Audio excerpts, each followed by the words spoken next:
Gelandang timnas Brasil ini bakal gantikan Casemiro di MU? Spekulasi baru muncul terkait siapa pengganti Casemiro di skuad Manchester United. Setan Merah dilaporkan ingin menjadikan Ederson sebagai jenderal lini tengah mereka yang baru. Manchester United akan kehilangan personil penting di lini tengah mereka pada musim panas nanti. Gelandang mereka, Casemiro, sudah mengonfirmasi bahwa ia akan meninggalkan Old Trafford di musim panas nanti. Casemiro sendiri sudah menjadi sosok yang krusial bagi lini tengah MU dalam 2 tahun terakhir. Itulah mengapa MU butuh pengganti dengan kualitas istimewa di musim panas nanti. Las Tampa melaporkan bahwa MU sudah mengantongi beberapa nama kandidat pengganti Casemiro. Salah satu nama yang jadi incaran Setan Merah adalah gelandang Atalanta, Ederson. Menurut laporan tersebut, ketertarikan Manchester United didasarkan performa apik Ederson dalam beberapa tahun terakhir. Sang gelandang sudah jadi jangkar yang diandalkan Atalanta sejak tahun 2022 silam. Pemain timnas Brasil itu perlahan tapi pasti menahbiskan diri menjadi salah satu gelandang bertahan terbaik di Eropa saat ini. Ia memiliki kemampuan bertahan yang sangat bagus dan ia juga punya visi permainan dan akurasi umpan yang ciamik. Sehingga MU menilai Ederson bakal jadi pengganti yang top untuk Casemiro di lini tengah mereka. Menurut laporan yang sama, Manchester United berpotensi mendapatkan jasa Ederson di musim panas nanti, setelah sebelumnya pihak Ladea enggan melepaskan sang gelandang.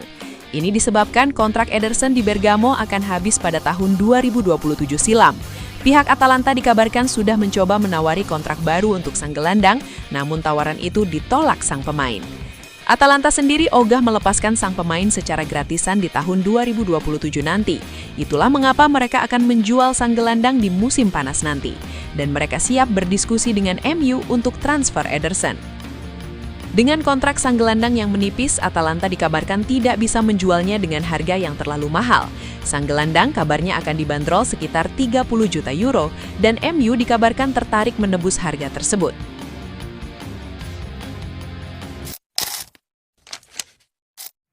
Patrick Dorgu absen 10 pekan. Ini opsi Manchester United menutup lubang di sayap kiri. Manchester United harus menghadapi ujian baru di tengah momentum positif mereka. Patrick Dorgu dipastikan menepi sekitar 10 pekan akibat cedera hamstring yang ia alami akhir pekan lalu. Cedera tersebut datang di saat yang kurang ideal. Dorgu sedang berada dalam periode terbaiknya bersama United, bahkan mencetak gol dalam 2 laga awal era interim Michael Carrick. Absennya pemain berusia 21 tahun itu memaksa staf pelatih memikirkan ulang keseimbangan tim, terutama di sisi kiri. Masalahnya bukan sekedar mencari pengganti posisi, tetapi menentukan profil pemain yang paling tepat untuk menjaga struktur permainan. Cedera Dorgu terjadi saat ia mengejar bola panjang pada babak kedua kemenangan 3-2 atas Arsenal. Bagi United, kehilangan ini terasa signifikan karena Dorgu memberi fleksibilitas taktis yang jarang dimiliki pemain seusianya. Dalam beberapa pekan terakhir, Dorgu berkembang menjadi salah satu pemain paling konsisten. Ia mampu bermain sebagai bek kiri maupun sayap kiri, memberikan keseimbangan antara energi bertahan dan kontribusi ofensif. Di sektor bek kiri, Carrick relatif tidak terlalu khawatir. Luke Shaw telah tampil sebagai starter di seluruh 23 laga liga musim ini, rekor terpanjangnya di Premier League. Selain Shaw, United masih memiliki Diogo Dalot, Nusair Wazraoui, serta Tyrell Malacia sebagai alternatif. Namun, persoalan sesungguhnya muncul lebih ke depan. Posisi sayap kiri yang ditinggalkan Dorgu menuntut solusi berbeda, karena perannya tidak hanya soal posisi, tetapi juga intensitas dan dinamika permainan. Matheus Cunha menjadi kandidat paling ofensif untuk menggantikan Dorgu. Meski lebih sering dimainkan sebagai penyerang kedua, ia sudah menunjukkan dampak nyata di bawah Carrick. Gol jarak jauhnya di Emirates Stadium dan assist untuk Dorgu saat melawan Manchester City menegaskan efektivitasnya, meski sering masuk dari bangku cadangan. Cunha unggul dalam membawa bola dan bekerja di area half space kiri. Dibanding Dorgu, Cunha jelas menawarkan peningkatan kualitas di sepertiga akhir lapangan. Namun, ada kompromi yang harus diterima. Kontribusi defensifnya tidak seintens Dorgu, yang kerap melakukan recovery run jauh ke wilayah sendiri. Jika Kunsha dipasang di kiri, Shaw kemungkinan harus memikul tanggung jawab ekstra untuk menjaga lebar permainan. Pertanyaannya, apakah bek berusia 30 tahun itu masih sanggup melakukan overlap secara konsisten dalam periode padat? Nama Mason Mount kembali masuk perhitungan. Cedera Dorgu membuka peluang baru bagi gelandang serang yang karirnya di United belum benar-benar stabil sejak didatangkan dengan nilai 55 juta pounds. Mason Mount bukan tipe winger eksplosif seperti Kunsha. Ia lebih dikenal sebagai penghubung permainan dengan kemampuan membaca ruang dan bekerja tanpa bola. Gol-golnya ke gawang Sunderland, Crystal Palace, dan Wolverhampton menjadi pengingat kualitas teknisnya. Salah satu nilai utama Mount adalah kontribusinya dalam skema pressing. Ia piawai menentukan kapan harus menekan pemain, zona, atau bola. Sesuatu yang kerap dicari pelatih ketika menghadapi lawan kuat. Pilihan lain adalah memaksimalkan pemain berkaki kiri. Ahmad menjadi opsi paling siap di antara keduanya, terutama setelah tampil impresif di Piala Afrika dan melanjutkan performa positif bersama klub.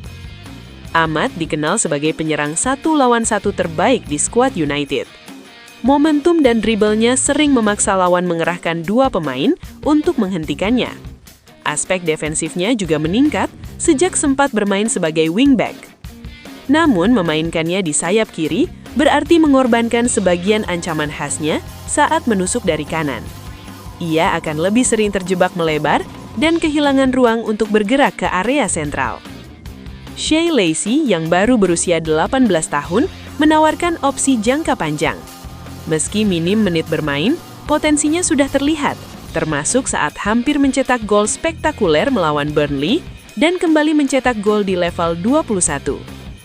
Carrick sempat memilih Benjamin Sesko saat Dorgu ditarik keluar melawan Arsenal. Striker asal Slovenia itu memang tidak mencetak gol, tetapi perannya dalam proses gol ketiga United sangat krusial. Sesko menarik dua bek tengah Arsenal, membuka ruang bagi rekan setimnya. Pergerakan tanpa bolanya memberi waktu dan ruang bagi Kunsha untuk mengeksekusi peluang.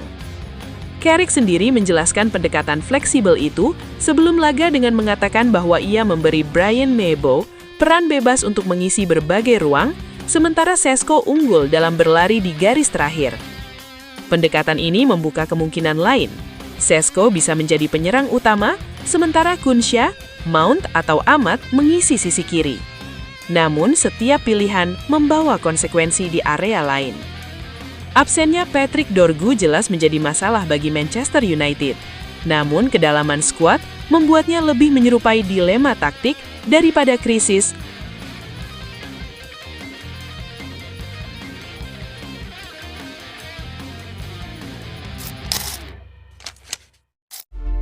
Mohon doa dan dukungannya untuk fans Manchester United dengan mengetik amin di kolom komentar. Mudah-mudahan Manchester United lebih baik lagi dari minggu-minggu berikutnya. Amin.